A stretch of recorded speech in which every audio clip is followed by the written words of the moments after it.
1526 తరువాత భారతదేశంలో మొదటిసారి ఫిరంగులను వాడిన బాబర్ రాజపుత్ర వీరుడు రాణా సంగ్రామ్ సింగ్ని ఓడించి మొఘల్ అధికారాన్ని ఢిల్లీలో స్థిరపరిచాడు. ఖాన్వా యుద్ధ ఓటమితో రాజపుత్రులు బలహీనపడ్డారు. కానీ మధ్య ఆసియా నుంచి వచ్చిన ఈ మొఘలులను భారతదేశంలో అప్పటికే స్థిరపడిన ఆఫ్ఘన్లు ప్రతిఘటించారు. 4 సంవత్సరాల పరిపాలనానంతరం బాబర్ మరణించి తన కొడుకు హుమాయూన్ సింహాసనమెక్కాడు. హుమాయూన్ 10 సంవత్సరాల పాలన తర్వాత అప్పటి బీహార్ పాలకుడు, ఆఫ్ఘన్ జాతీయుడు అయిన షేర్షా హుమాయూన్ని దేశం బయటకి తరిమివేసి సూర్వంశాన్ని స్థాపించి ఢిల్లీ సింహాసనమెక్కాడు. 4 సంవత్సరాల పాలన తరువాత కిలింజర్ కోట ముట్టడిలో మందుగుండు సామాగ్రి పేలిన ప్రమాదంలో తీవ్ర గాయమై షేర్షా కూడా మరణించాడు. షేర్షా మరణం తర్వాత అతని కొడుకు ఇస్లాం షా ఢిల్లీ చక్రవర్తి అయ్యాడు. ఇలా ఢిల్లీలో అధికారం మొఘలులు, ఆఫ్ఘన్ల మధ్య మారుతూ ఉత్తర భారతదేశం అంతా అస్థిర పరిపాలన జరుగుతూ ఉన్న రోజులవి. నేటి రాజస్థాన్ రాష్ట్రంలోని ఆల్వార్ జిల్లాలో పురందాస్ అనే ఒక సాధువు కొడుకే హేమచంద్ర అలియాస్ హేము. భారతదేశంలోకి అప్పుడే కొత్తగా ప్రవేశించిన ఫిరంగులలో వాడే సాల్ట్ పెటర్ లేదా సురేకారాన్ని ఢిల్లీ మార్కెట్లో అమ్ముతూ ఉండేవాడు ఈ హేము. ఇస్లాం షా పరిపాలనా కాలానికి సైన్యాలకు సురేకారం సరఫరా చేస్తూ కొంత సైనిక అనుభవం గడించి ఢిల్లీ మార్కెట్ అధ్యక్షుడిగా ఎదిగాడు.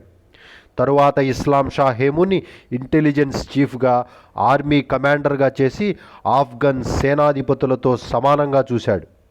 1553లో ఇస్లాం షా చనిపోవడంతో అతని 12 సంవత్సరాల కొడుకు ఫిరోజ్ ఖాన్ సింహాసనమెక్కాడు. సింహాసనమెక్కిన 3వ రోజే అతని మేనమామ ఆదిల్ షా చేత చంపబడ్డాడు ఈ ఫిరోజ్ ఖాన్. ఈ ఆదిల్ షా విలాసప్రియుడు, అసమర్థుడు. హేము ఆదిల్ షా పక్షాన నిలిచి ఆదిల్ షాను చక్రవర్తిని చేసి తాను మంత్రి అయ్యాడు. ఈ ఆదిల్ షా దర్బారులో నియామకాలు, బర్తరఫ్లు, న్యాయ తీర్పులు అన్నీ హేమునే నిర్వహించేవాడు అని మొఘల్ చరిత్రకారుడు అబుల్ ఫజల్ రాసుకున్నాడు. ఆదిల్ షా మీద తిరుగుబాటు చేసిన ఆఫ్ఘన్లపై 22 యుద్ధాలు గెలిచి ఆఫ్ఘన్ పక్షంలో గొప్ప మిలిటరీ మైండ్గా పేరు తెచ్చుకున్నాడు హేము. హేము బెంగాల్లో ఆఫ్ఘన్ తిరుగుబాటుదారులను అణచే సమయానికి హుమాయూన్ పెద్ద సైన్యంతో ఆదిల్ షాను తరిమేసి ఢిల్లీ సింహాసనం తిరిగి పొందాడు. కానీ 7 నెలలు నిండకుండానే తన లైబ్రరీ మెట్ల మీద నుంచి జారిపడి తలకు గాయమై హుమాయూన్ మరణించాడు. ఆ సమయానికి 12 సంవత్సరాల హుమాయూన్ కొడుకు అక్బర్ బైరాన్ ఖాన్ నేతృత్వంలో పంజాబ్లో యుద్ధంలో నిమగ్నమై ఉన్నాడు. దీంతో బైరాన్ ఖాన్ నేటి పంజాబ్లోని కలనూర్లో ఒక పీఠాన్ని నిర్మించి అక్బర్ని భారతదేశ షహన్షాగా పట్టాభిషేకం చేశాడు. ఈ పీఠాన్ని నేటికి పంజాబ్లోని కలనూర్లో చూడొచ్చు. ఇదే సమయంలో బెంగాల్లో ఉన్న హేము హుమాయూన్ మరణాన్ని మంచి అవకాశంగా భావించి ఢిల్లీ మీదకు సైన్యంతో శరవేగంగా బయలుదేరాడు. బయానా, యత్వాహ్, సంబాల్, కాల్పిలలో మొఘల్ సైన్యాలను పరిగెత్తించాడు. నాటి ఆగ్రా మొఘల్ గవర్నర్ హేము వస్తున్నాడని తెలిసి ఆగ్రాని వదిలి పారిపోయాడు. ఈ ఆగ్రా గవర్నర్ని తరుముతూ ఢిల్లీ శివార్లలోని తుగ్లకాబాద్ చేరాడు హేము. ఇది తెలిసి పంజాబ్లో ఉన్న అక్బర్ సంరక్షకుడు బైరాన్ ఖాన్ కొంత సైన్యాన్ని ఢిల్లీ మొఘల్ గవర్నర్ తార్దీ ఖాన్కి సహాయంగా పంపించాడు. హేముకి తన సొంత ప్రాంతం రాజస్థాన్లోని ఆల్వార్ నుంచి సైన్యం వచ్చి చేరింది.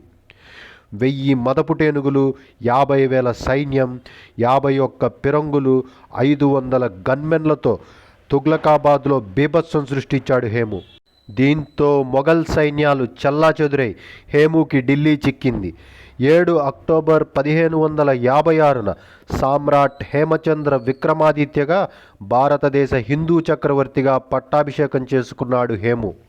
ఈ తుగ్లకాబాద్ ఓటమి వినిన వెంటనే అక్బర్ పంజాబ్ నుండి అలీ కులీ ఖాన్ నాయకత్వంలో 10,000 సైన్యాన్ని ఢిల్లీ మీదకు పంపి తన సైన్యంతో వారిని అనుసరించాడు. మార్గం మధ్యలో ఈ అలీ కులీ ఖాన్ హేముకి సంబంధించిన భారీ మందిగుండు సామాగ్రి, ఫిరంగులను పట్టుకున్నాడు. దీంతో హేము కూడా తన సైన్యాన్ని సిద్ధం చేయసాగాడు. నవంబర్ 5, 1556 ఇరు సైన్యాలు ఢిల్లీకి దగ్గరలోని పానిపట్ వద్ద ఎదురయ్యాయి.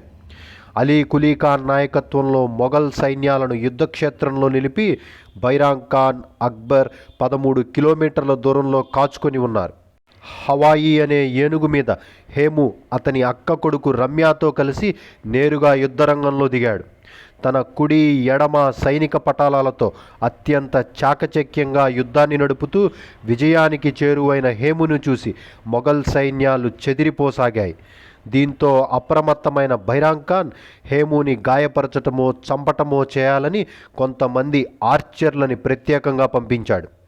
వీరిలో ఒకడు హేము కంటిని గాయపరచడంతో తన ఏనుగు హవాయి మీద నుంచి స్పృహ తప్పి పడిపోయాడు హేము. ఇదే అవకాశంగా హేము చనిపోయాడని పుకారు లేవదీశాడు బైరాంగ్ ఖాన్. హేము సైన్యాలు చెల్లాచెదురై పారిపోయాయి. పారిపోతున్న వారిని వెంటాడి నరికింది మొఘల్ సైన్యం. 5,000 శవాలతో నిండిపోయింది పానిపట్ యుద్ధక్షేత్రం.